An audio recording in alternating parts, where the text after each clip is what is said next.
Welcome back, English learners. Today, we're tackling a topic that sparks a lot of questions. What does it actually mean to be fluent in English? Many people think fluency is about speaking quickly or having perfect grammar, but is that really the case? Great question. Fluency isn't about speed or perfection. It's about being able to express your ideas comfortably, naturally, and without too much hesitation. Even native speakers sometimes pause or forget words, but they keep the conversation going. That's the heart of fluency. So, if fluency isn't about knowing every word or rule, how do learners know when they're approaching fluency? A fluent speaker can understand spoken English easily, respond without translating in their head, and explain their ideas clearly, even if they make occasional mistakes. The focus is on communication and confidence, not flawless language. That's reassuring for many learners. Let's dig deeper into what truly matters for fluency as we move forward. Often, learners worry about making mistakes in grammar or pronunciation. How does accuracy compare to fluency? And which should they focus on first? While accuracy using correct grammar and pronunciation is important, it shouldn't overshadow fluency. Imagine two learners. One speaks perfectly but slowly and hesitantly. The other makes minor errors but speaks naturally and confidently. The second is more fluent. So you're saying that being understood matters more than being perfect? That's a big mindset shift for many.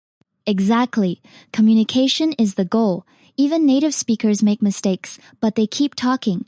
If you focus on fluency first, accuracy will improve with practice. Don't wait for perfection to start speaking. That's an important distinction.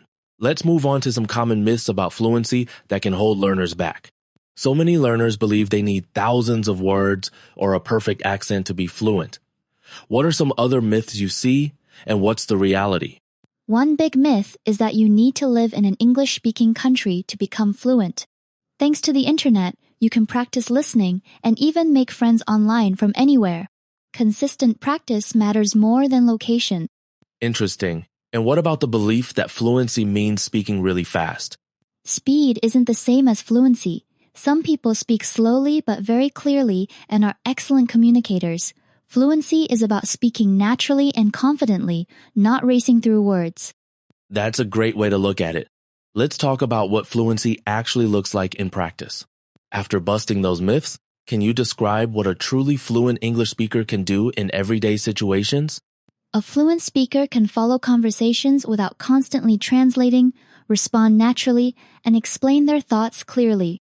Importantly, they don't let mistakes stop them. They keep speaking and adjust as needed. So making mistakes is part of being fluent? That might surprise some listeners. Absolutely. Mistakes are part of learning. The key is not letting them block your communication. Over time, the more you speak, the more your confidence grows, and the fewer mistakes you'll make. That's encouraging. Next, let's explore how learners can assess their current level of fluency. Many learners wonder, how fluent am I? Are there simple ways to measure your own fluency in English? Definitely. You can ask yourself, can I understand conversations without translating? Can I respond to questions naturally? Can I explain my ideas for several minutes without stopping too much? That sounds practical. What if someone answers not yet to some of those questions? That's perfectly normal. Fluency is a journey, not a destination. If you answer not yet, it just means you're on your way. With consistent practice, those answers will change over time. Let's move on to the 5 key steps that can help learners become more fluent no matter where they start. Let's dive into the first key step, listening. Why is daily listening so crucial for building fluency? Listening is the foundation of language learning. Think about how babies learn. They listen for months before speaking. When you listen to English daily, your brain absorbs sounds, rhythm, and common expressions, just like a sponge. What kinds of listening activities are most effective for learners, especially beginners? Podcasts, audiobooks, movies with subtitles, and real conversations are all excellent. Repetition helps. Try the shadowing technique, where you repeat what you hear to build pronunciation and fluency. That's a great tip. Let's transition to speaking, which is the next essential skill. Speaking every day is often recommended, but many learners feel they need a partner. What can they do if they're practicing alone? You can still make tremendous progress. Try self-talk. Describe your day, surroundings, or thoughts in English. Read aloud, record yourself, or use shadowing. Even 5 minutes a day builds confidence and muscle memory. How does recording yourself help with fluency? Recording allows you to listen for pronunciation and notice patterns or mistakes. Over time, you'll see your progress and identify areas for improvement. Think of it like watching replays to improve in sports. That analogy really clicks. Now, let's focus on learning phrases instead of just isolated words. Many students memorize long vocabulary lists, but you suggest focusing on phrases. Why is this approach more effective for fluency? Fluency is about using language naturally. Memorizing phrases like, "I see what you mean," or "Could you help me with this?" helps you speak smoothly without constructing sentences from scratch. It's like having ready-to-use building blocks. How can learners collect and practice these phrases in daily life? Listen to native speakers in media.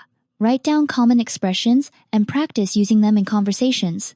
Apps and phrasebooks are helpful, but real conversations make phrases stick. That's practical advice. Next, let's discuss the importance of thinking directly in English. Translating in your head can slow you down. How can learners train themselves to think in English instead? Start smallable objects around you in English. Describe your actions or keep a daily journal. Set your phone to English and use an English dictionary. The more your mind connects English words to ideas directly, the faster your speech becomes. Are there any tips for overcoming the habit of translating from your native language? Be patient with yourself. At first, it feels awkward, but consistency is key.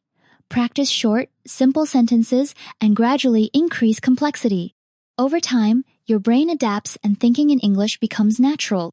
Great insights. Let's wrap up the 5 steps with an emphasis on consistency and enjoyment. The last step is about being consistent and having fun. Why is this so important for long-term fluency?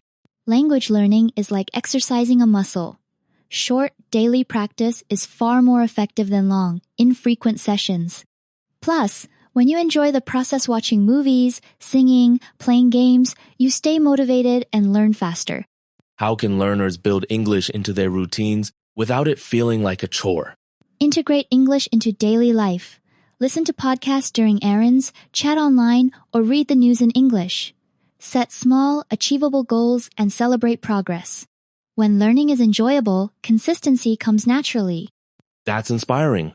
Let's discuss some common pitfalls learners face and how they can overcome them. Even with the right steps, many learners get stuck. What are some common mistakes and how can they fix them? One major mistake is focusing too much on grammar and not enough on communication. Another is memorizing words but not using them. Also, many are afraid of making mistakes, which limits their practice. The key is to shift the focus to practical use and not fear errors. What about underestimating the importance of listening and speaking? Exactly. Some learners read and write a lot, but rarely listen or speak. Speaking is a skill that needs active practice. Start small. Talking to yourself counts. The more you use English, the more natural it feels.